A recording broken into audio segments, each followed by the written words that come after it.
Good afternoon, ladies, gentlemen. Bienvenue à tous et à tous, mesdames et messieurs les ambassadeurs. Je suis très heureux d'être ici avec vous pour parler d'un des sujets les plus tendances pour justement nos questions aujourd'hui, la sécurité et la durabilité des coûts cachés d'une compétition géopolitique pour les minéraux. Je suis ravie d'avoir avec moi des intervenants excellents. Je vais leur laisser présenter chacun et je vais justement vous montrer à quel point ils sont qualifiés pour vous parler des éléments complexes de cette équation. Évidemment, la course aux minéraux critiques est maintenant très abordée partout. On a justement les terres rares qui sont utilisées pour les aimants permanents. Il y a des licences qui sont requises maintenant de la part de nombreuses entreprises. Et en Chine, de nombreuses industries aussi, et partout dans le monde, travaillent dans ce sujet parce qu'on se rend compte évidemment que ces minéraux critiques alimentent l'énergie propre et les nouvelles technologies, mais également le secteur de la défense, évidemment. Et donc ces minéraux sont critiques pour de nombreux secteurs de l'avenir, mais je vais le dire dès le début, les restrictions et l'absence de coopération n'ont rien de nouveau. En effet, au début des années 2010, on voyait déjà des restrictions de l'exportation aérienne vers le Japon. Le Japon qui a dû coopérer avec l'Australie pour surmonter ces problèmes. Et à l'OCDE, nous suivons les restrictions de commerce et d'exportation partout, dans tous les secteurs. Nous avons un registre de ces restrictions et on s'est rendu compte, lors de la mise à jour de ce registre, qu'au cours des 10 dernières années, dans le secteur des minéraux critiques, les restrictions ont augmenté le plus, fois 5, multiplié par 5 au cours de 10 ans. Donc on voit clairement qu'il y a une augmentation du nationalisme des ressources, que cela concerne les pays producteurs. Il y a aussi une course à l'accès à ces produits, à ces ressources de la part des pays non producteurs, notamment les pays de l'OCDE. Au sein de l'OCDE, il y avait un échange entre les pays producteurs et les consommateurs pour essayer de lutter contre cette course avec la plateforme du partenariat sur ce sujet, avec des tentatives aussi des pays de l'OCDE et de l'UE, notamment les États-Unis, de coopérer avec un forum qui a été créé à ce sujet pour avoir un partenariat avec les pays producteurs, mais le projet a été très lent et les avancées très lentes. On voit davantage aussi de compétitivité avec des chaînes de valeur fragmentées, avec une pression sur les pays producteurs et consommateurs, et une difficulté à atteindre nos objectifs en termes de neutralité carbone, et tous les pays sont concernés. Alors je vais maintenant vous parler des intervenants d'aujourd'hui. D'abord, Ana Brnabić, qui est présidente de l'Assemblée nationale de la République de Serbie et l'ancienne première ministre de Serbie, très proche de l'OCDE. Nous sommes ravis de vous accueillir aujourd'hui. Ensuite, Monsieur Turki Albaktain, qui est ministre adjoint pour le développement minier au sein du ministère de l'Industrie et des Ressources minérales pour le Royaume d'Arabie Saoudite. Nous voyons que nous avons l'industrialisation et l'activité minière dans l'industrie et les ressources minières dans son portefeuille, et c'est très intéressant. Cela montre que nous avons justement ici des questions clés pour ces sujets, et je suis certain que M. le ministre nous en parlera davantage. Et enfin, Kadri Simon, qui est ancienne commissaire à l'énergie au sein de l'Union européenne et membre du Conseil sur la transition responsable et durable pour les minéraux. Mesdames et messieurs les ministres, je suis ravie de vous accueillir aujourd'hui. Alors d'abord, j'ai une première série de questions et je serais ravie d'entendre vos réponses. Maximum 4-5 minutes par question et puis on aura encore 10 minutes. Et puis à la fin, si on a le temps, on pourra avoir une séance de questions-réponses avec les personnes de l'audience. Alors sans plus tarder, je commence avec Madame Anna Brnabić. Évidemment, nous avons suivi avec grand intérêt le projet de grande échelle en Serbie pour le lithium. Il y a eu aussi une contribution de l'Union européenne qui souhaite aussi profiter de ce grand potentiel pour les batteries électriques notamment et d'autres secteurs. Nous voyons également qu'il y a eu des manifestations. J'ai une question très simple. À votre avis, quelles sont les premières priorités pour s'assurer que ces projets soient acceptés au niveau social, que le grand public soit rassuré? Quelles sont les mesures que vous êtes prête à prendre pour assurer que ce projet soit accepté et justement pour s'aligner sur les ambitions européennes sur les minéraux critiques? Un grand merci. Oui, je confirme. La Serbie a également des mines de lithium et des réserves de lithium importantes. On estime que 90% presque des demandes en lithium à l'heure actuelle au sein de l'Union européenne pourraient être couvertes par ces réserves. L'année dernière, nous avons signé des accords de partenariat stratégique avec l'Union européenne, parce que c'est une décision politique stratégique qui a été prise. Nous voulons faire en sorte que le lithium soit utilisé par les États de l'Union européenne en tant que pays membre à l'adhésion. C'était important pour nous. Il est essentiel que l'exploitation du lithium réponde aux critères environnementaux et sociaux au sein de l'Union européenne, qui sont les plus stricts dans le monde. C'est notre priorité. Et c'est la priorité pour nos citoyens. À l'heure actuelle, nous sommes en train de suivre le processus d'évaluation de l'impact environnemental. Ce processus sera terminé dans environ 18 mois. Et c'est à ce moment-là que nous allons prendre la décision finale. Est-ce que l'on poursuit ou pas? Entre-temps, ce projet de mine de lithium en Serbie a été choisi parmi les 13 projets stratégiques pour l'Union européenne en ce qui concerne les matières premières critiques. Et ce qui est essentiel pour nous en parallèle, c'est de continuer d'avoir une communication ouverte et transparente avec nos citoyens, notamment dans les zones locales où on retrouve ces gisements, pour s'assurer qu'il y ait justement une implication active de nos citoyens. Merci, Madame Brnabić. Et j'ai une question pour rebondir. Vous avez dit que c'était l'un des projets stratégiques de l'Union européenne. L'Union européenne est très dépendante en ce qui concerne les minéraux critiques.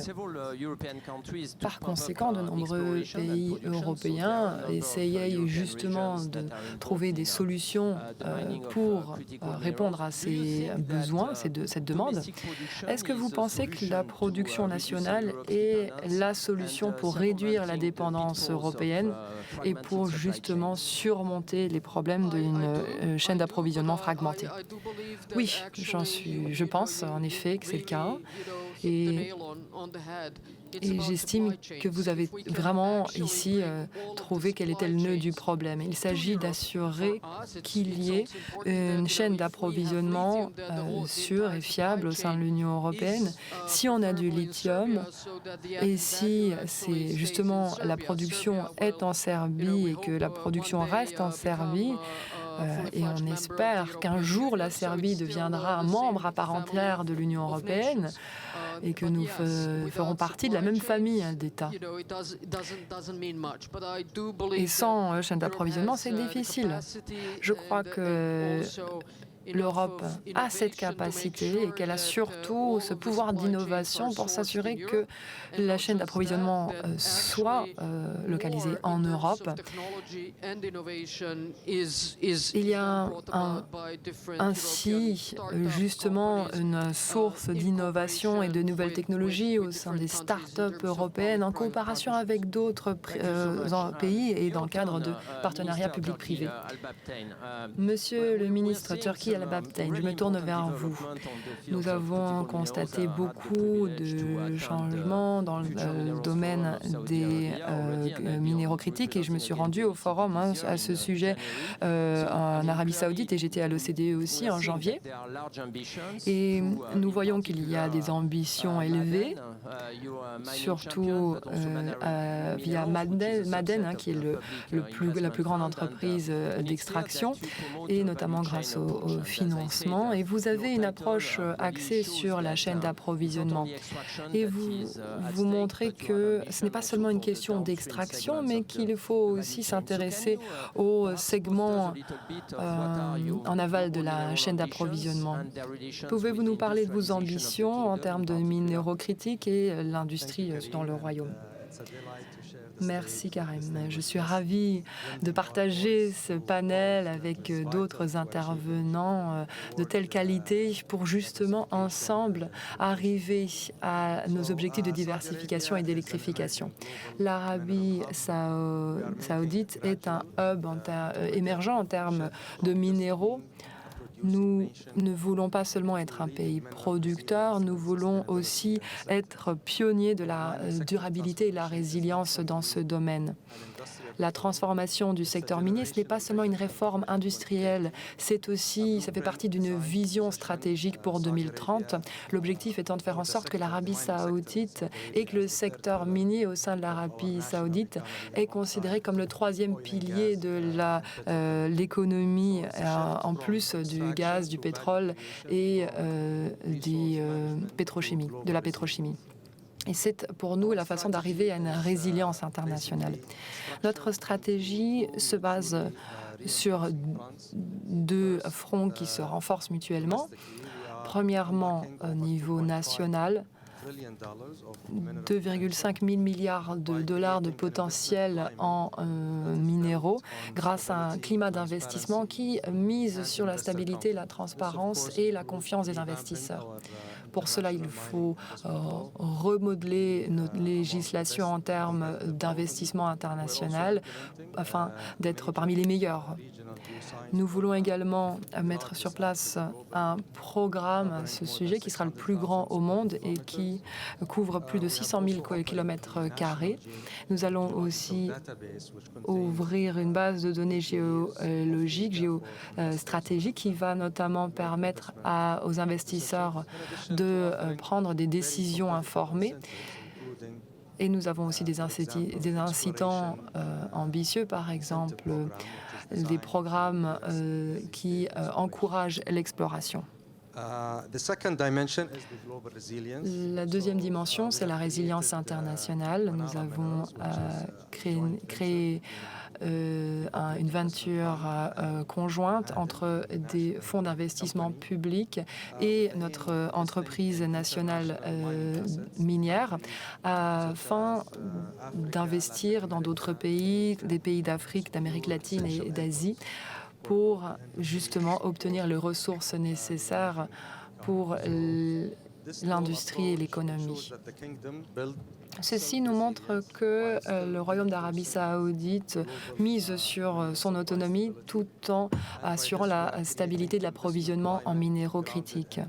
Nous voulons un climat basé sur l'état de droit, la transparence et l'efficacité numérique.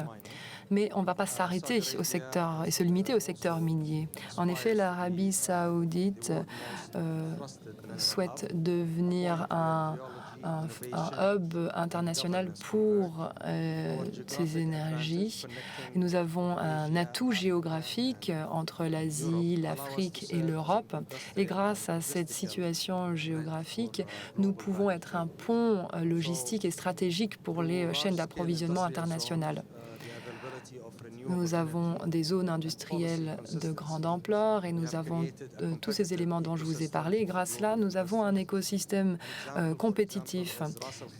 Par exemple, Ras Al Khair, qui est une ville industrielle et qui a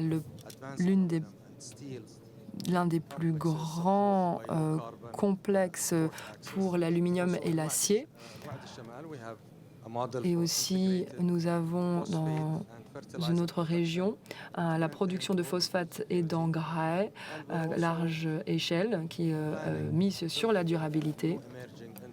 Nous créons aussi de nouveaux secteurs émergents, notamment les batteries pour les véhicules électriques, les aimants et aussi l'acier vert qui est essentiel pour la durabilité.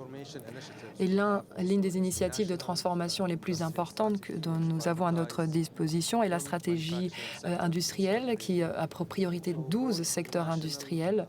Donc, à la fois, nous avons une stratégie minière et une stratégie industrielle, deux stratégies nationales qui lient ces chaînes d'approvisionnement des minéraux, notamment visant sur les techniques de fabrication avancée et les nouvelles technologies. Cela permet de faire de l'Arabie saoudite un pays de ressources et faire en sorte que nous devenons un dirigeant industriel, devenir justement un moteur durable d'innovation, d'emploi et de diversification économique. Merci, nous allons suivre tous ces éléments avec grand intérêt. Vous avez réussi en effet à attirer des investissements étrangers, notamment pour les véhicules électriques à la fois de la Chine et des États-Unis. J'ai lu dans le EFT que vous avez atteint 5 gigawatts de génération d'électricité à partir d'énergie solaire. C'est un magnifique progrès en quelques années.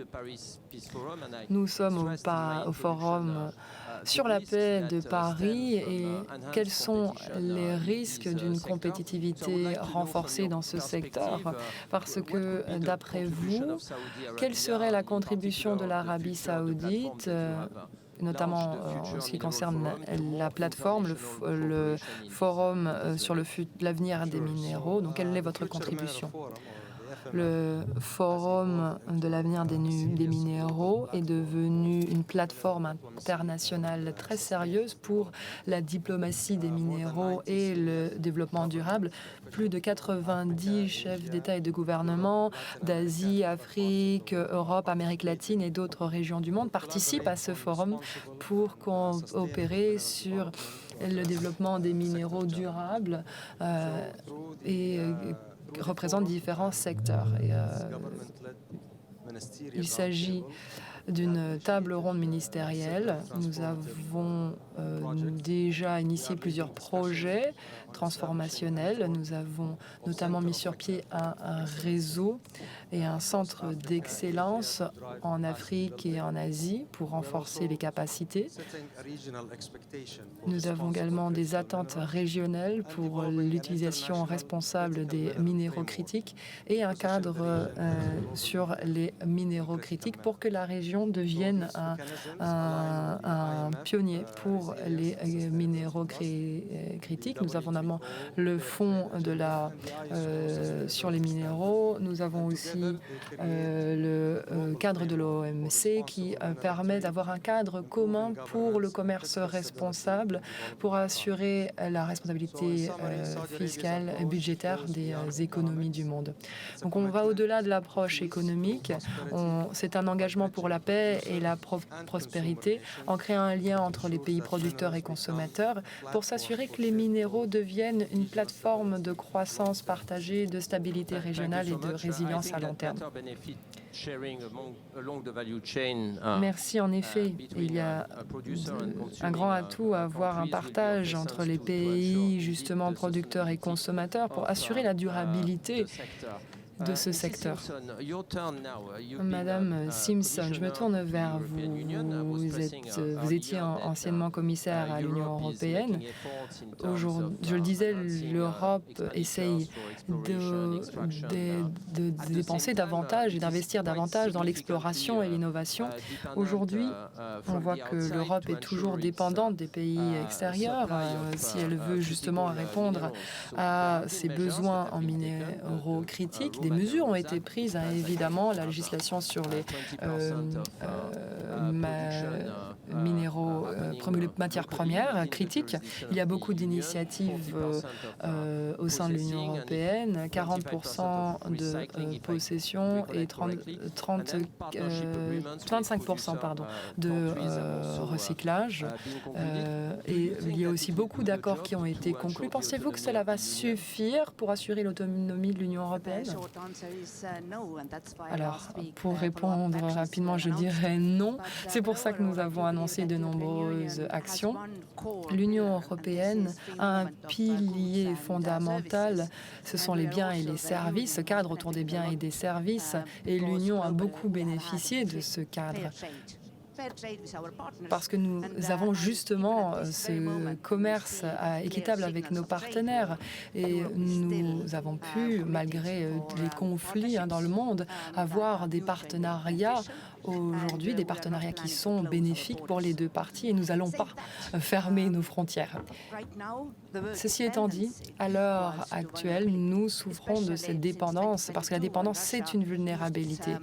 En effet, en 2022, la Russie a utilisé justement cette dépendance avec l'approvisionnement en gaz et c'est ainsi que nous avons compris que c'était une vulnérabilité de n'avoir qu'une source d'approvisionnement.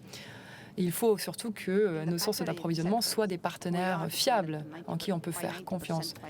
Nous avons une dépendance de 90% à un seul fournisseur. Et c'est une raison pour laquelle nous avons adopté cette législation sur les matières premières, les minéraux critiques, qui a été adoptée, qui était devenue une législation l'année dernière. Il faut que nous ayons une diversification des fournisseurs pour qu'il y ait une part qui ne dépense pas 60%, parce que 60% c'est déjà beaucoup, et surtout que la demande augmente rapidement. Au cours des dernières années, nous avons vu au sein de l'Union européenne que les installations d'énergie renouvelable augmentent. Il y a plus d'électricité de la part d'énergie renouvelable que de la part d'énergie fossile. Et nous voulons aussi continuer à soutenir nos partenaires pour assurer qu'ils puissent répondre à la demande en énergie grâce aux renouvelables. Et parce que la demande, encore une fois, et le marché augmente rapidement. Mais nous voulons envoyer un message à nos partenaires, des partenaires qui ont de nombreuses ressources.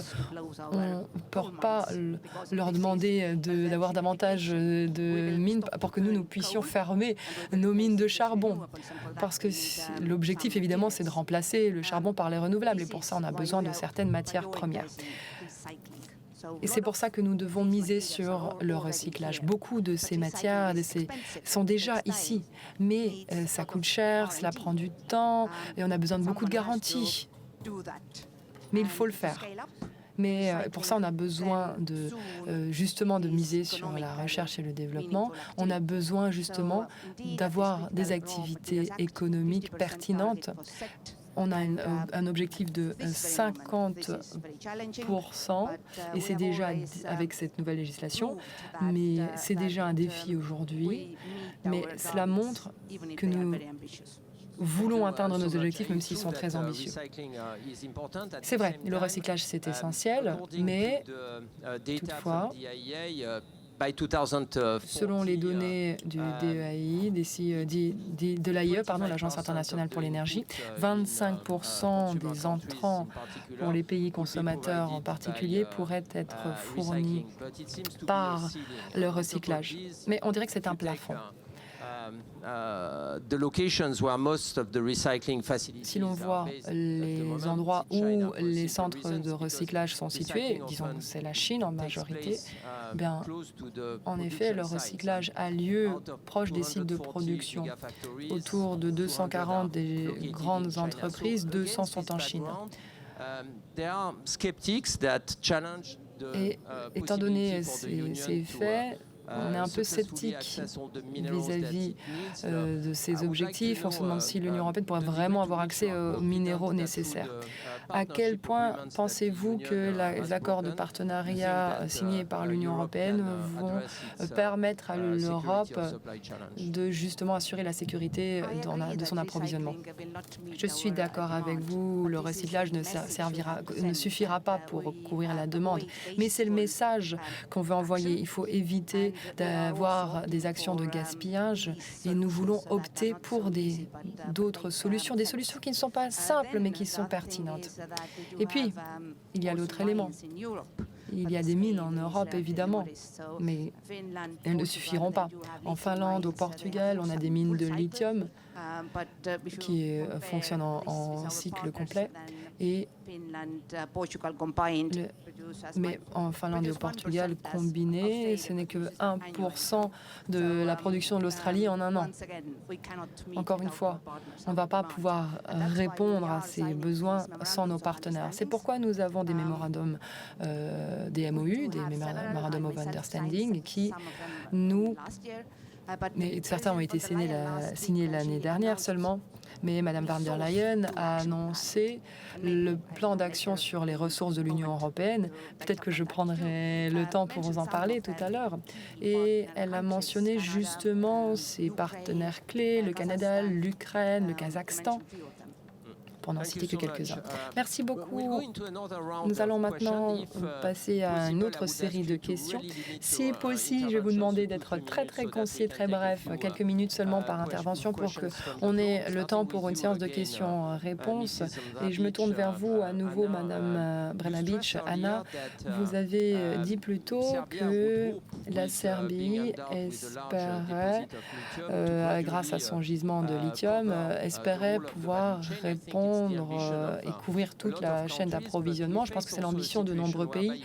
Mais nous voyons, par exemple, si on prend l'exemple des batteries électriques, on voit qu'il y a 3 acteurs principaux, la Chine, 2/3 du marché, ensuite la Corée du Sud, qui ne parvient pas à justement rattraper la Chine avec quelques marques, Samsung notamment, 20-25%, et puis le Japon environ 9% avec Panasonic.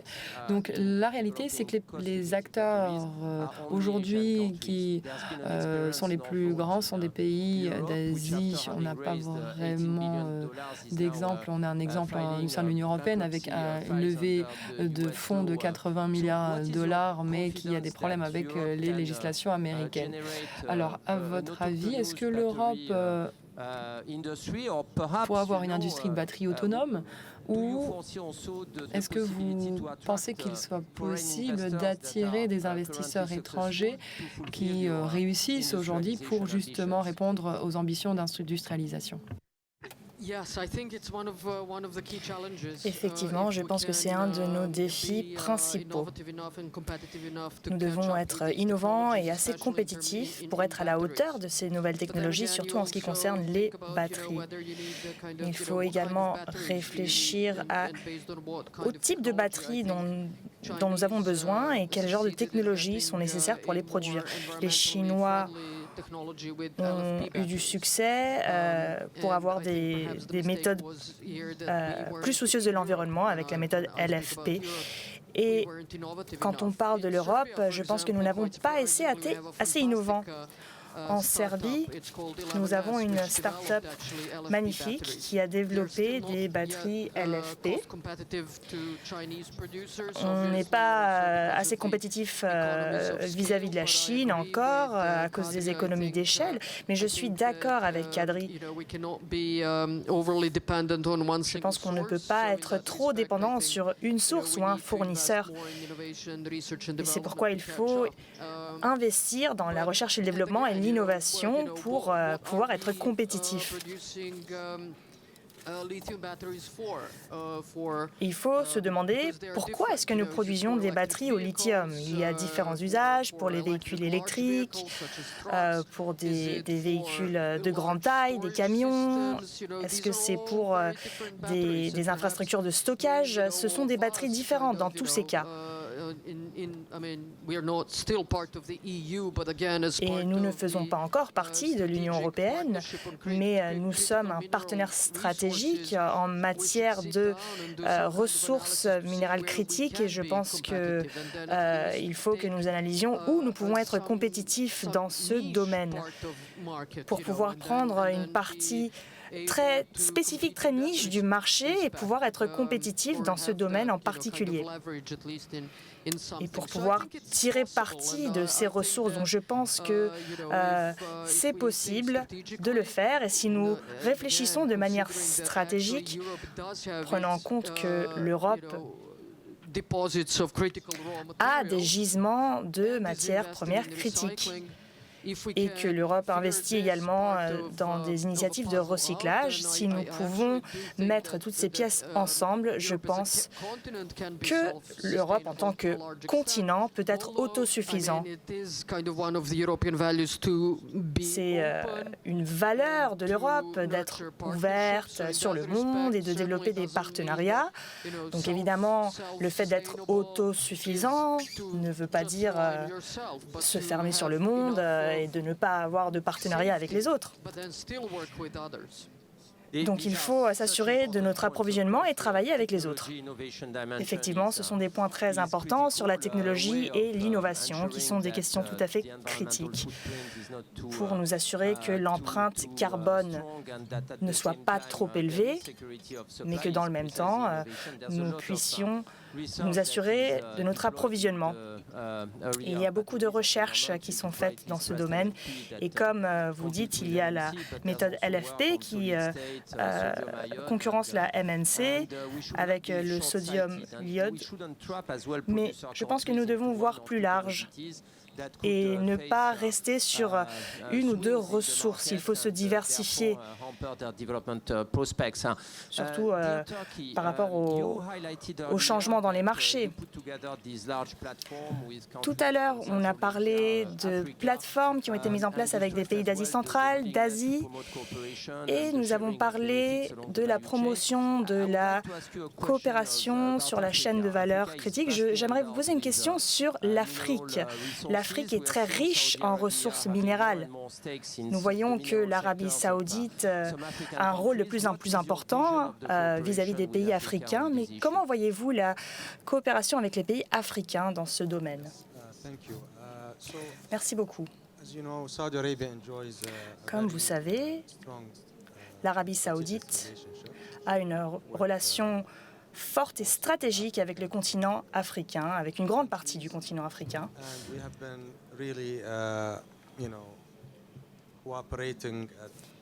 Et nous travaillons main dans la main avec ces pays dans de nombreux domaines, pas seulement dans le secteur minier, mais dans d'autres domaines. Je peux vous donner l'exemple de nos fonds de développement qui aident à financer le développement et l'infrastructure en Afrique. C'est un élément clé de notre partenariat avec les pays africains. Et nous cherchons à tirer parti de ces projets pour pouvoir y inclure des projets d'extraction minière qui pourront être financés. Nous travaillons également à travers l'avenir des minéraux, donc le Forum de l'avenir des minéraux. Et l'Afrique a un rôle très important, sachant que l'Afrique est riche en minéraux critiques qui pourraient répondre aux besoins à l'échelle planétaire pour l'électrification et nos objectifs environnementaux. Nous pensons que l'Arabie saoudite peut avoir un rôle complémentaire vis-à-vis de l'Afrique. L'Afrique a les ressources, Nous avons également des ressources en Arabie Saoudite, mais nous avons des avantages compétitifs robustes en matière d'infrastructures et de financement, ce qui veut dire que nous pouvons travailler avec l'Afrique afin de construire le développement durable en Afrique et en Arabie Saoudite pour pouvoir fournir la demande internationale. C'est une réponse très intéressante en ce qui concerne la complémentarité entre l'Arabie Saoudite et l'Afrique en regardant les deux côtés de l'équation. Madame Simpson, sur la même question, vu que nous sommes au Forum de Paris pour la paix, je pense que tout le monde est d'accord pour dire que la coopération est importante pour atteindre les objectifs à l'échelle mondiale.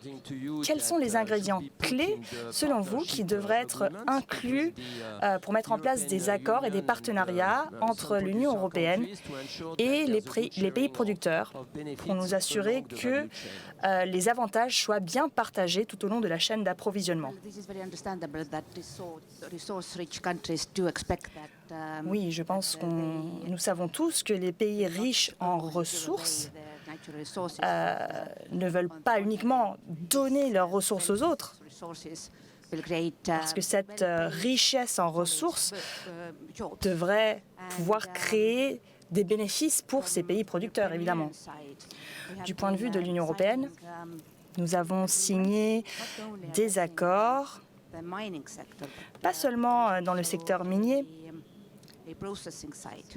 Nous travaillons également sur des sites de traitement de ces ressources. Par exemple, nous travaillons sur le raffinage, sur l'infrastructure.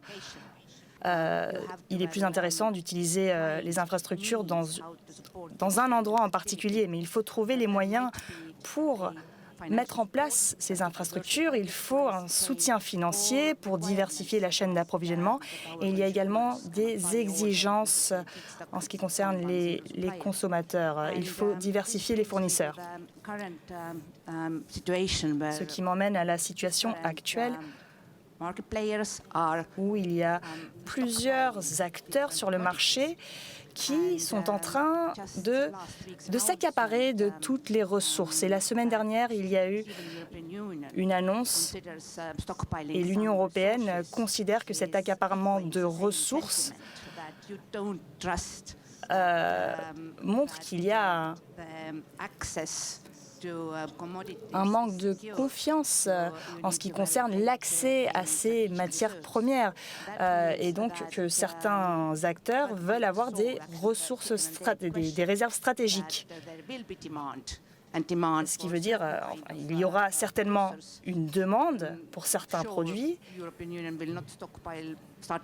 et je ne pense pas que l'Union européenne va se construire un stock stratégique demain, mais c'est important de réfléchir à cette question. Merci beaucoup.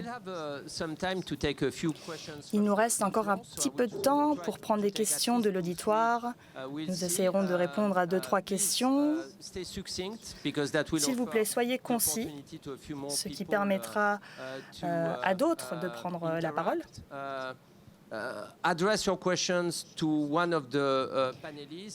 Si vous pouvez préciser à quel panéliste vous souhaitez vous adresser et vous présenter, s'il vous plaît.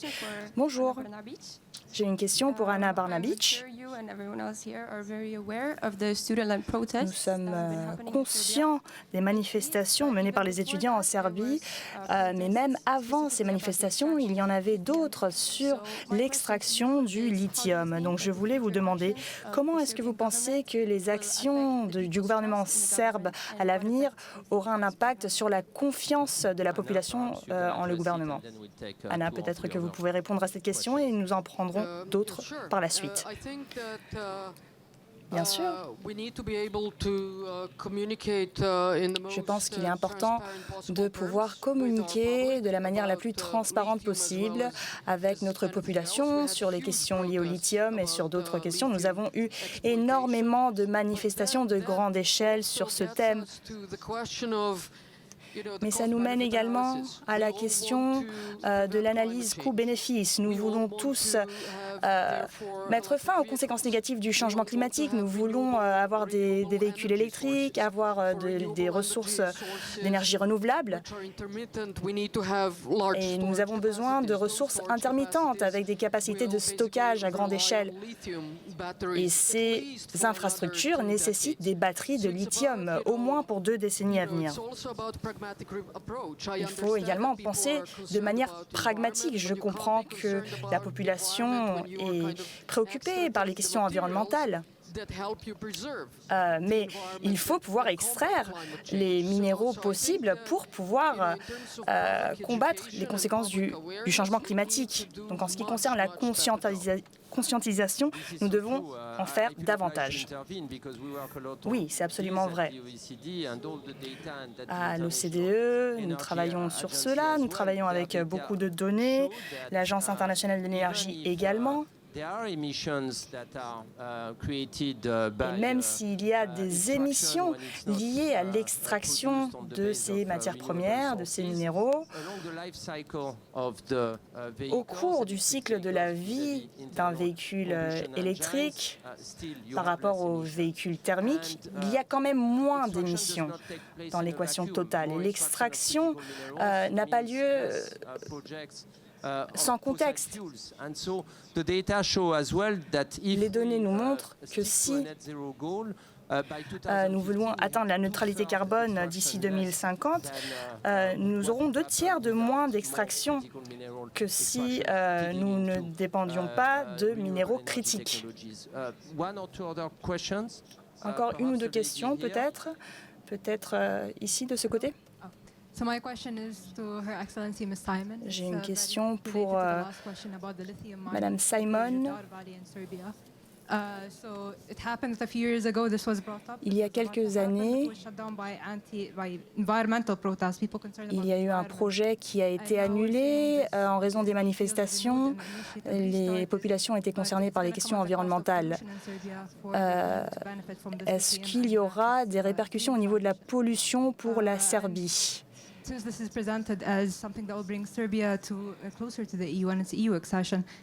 Peut-être que ces projets rapprochent la Serbie d'adhérer à l'Union européenne. Mais donc, je voulais vous poser des questions sur les manifestations. Si on regarde les choses de manière plus large, qu'est-ce que ça nous dit sur les priorités de l'Union européenne en ce qui concerne l'élargissement ?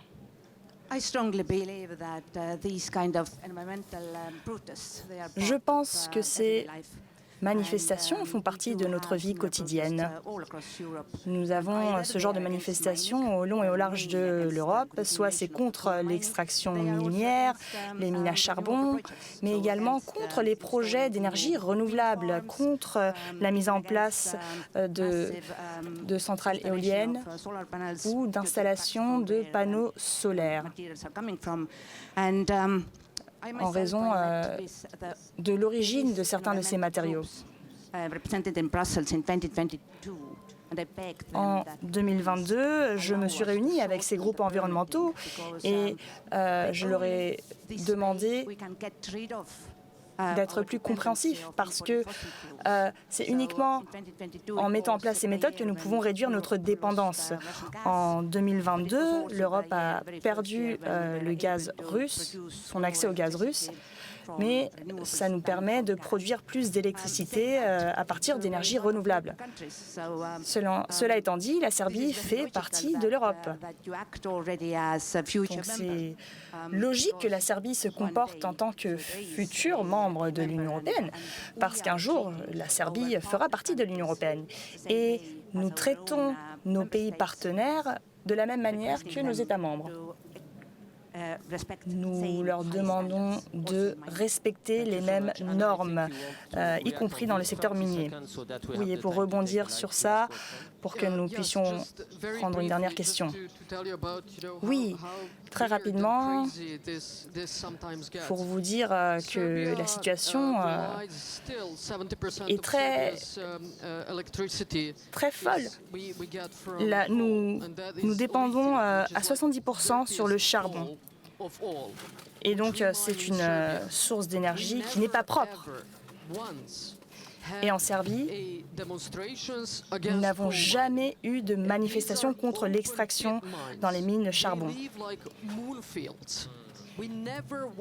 Et nous n'avons jamais eu de manifestation contre cette extraction.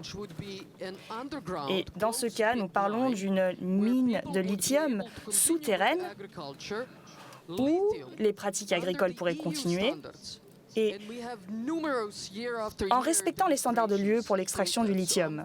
Et nous avons eu également de manifestations. Et donc, je parle d'un manque de conscientisation, parce que parfois, c'est à la mode de manifester, alors qu'on ne proteste pas contre d'autres choses qui tuent l'environnement. Et le lithium n'est pas aussi problématique que ces autres choses. Je prendrai une dernière question pour le ministre Turki Al-Babtayn, et ensuite nous allons clore notre session. Oui, allez-y, je vous en prie. Excusez-moi. Merci beaucoup. Ma question va s'adresser à Madame Simpson.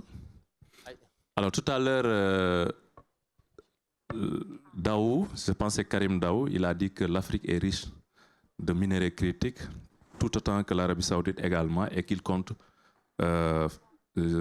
travailler dans un cadre de partenariat gagnant-gagnant.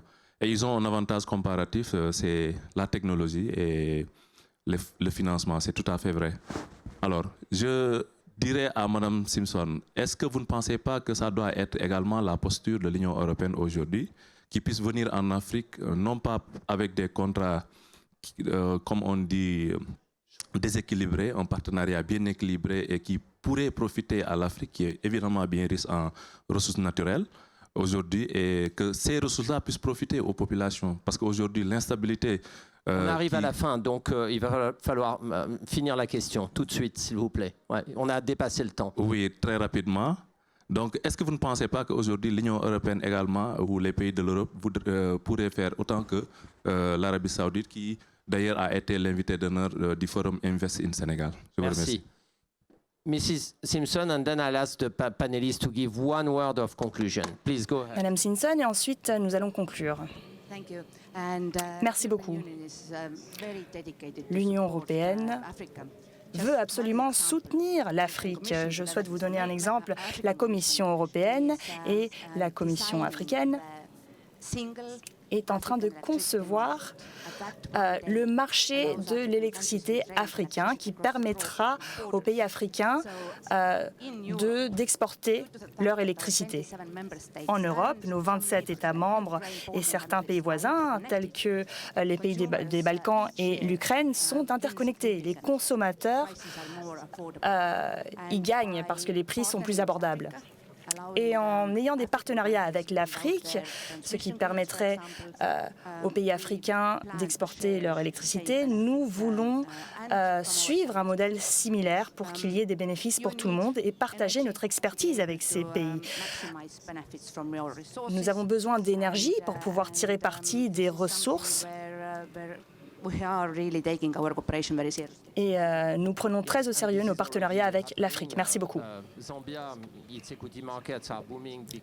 Oui, et c'est également le cas dans certains pays comme la Zambie, parce que le déploiement de panneaux solaires et de stockage d'énergie sont déjà de mise et ils vendent leur énergie aux pays voisins. Nous n'avons plus de temps, donc je vais demander à chaque panéliste de conclure en quelques mots. Quelle serait la manière de décrire un avenir plus radieux en matière de coopération? Merci beaucoup. Pour moi, le message est très simple et clair.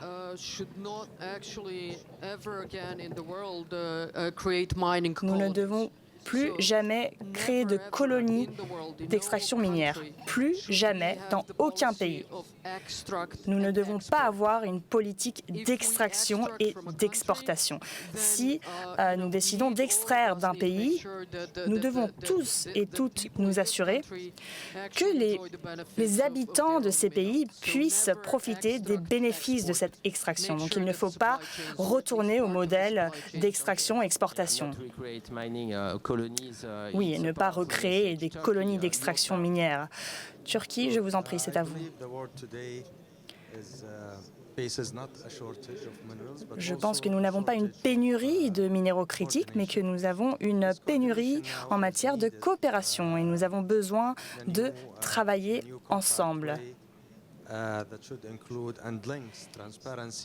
Et nous devons travailler de manière transparente en matière de financement et partager nos responsabilités. J'aimerais prendre cette occasion pour vous inviter à Riyad en janvier, où nous allons accueillir la 5e édition de du Forum de l'avenir des minéraux.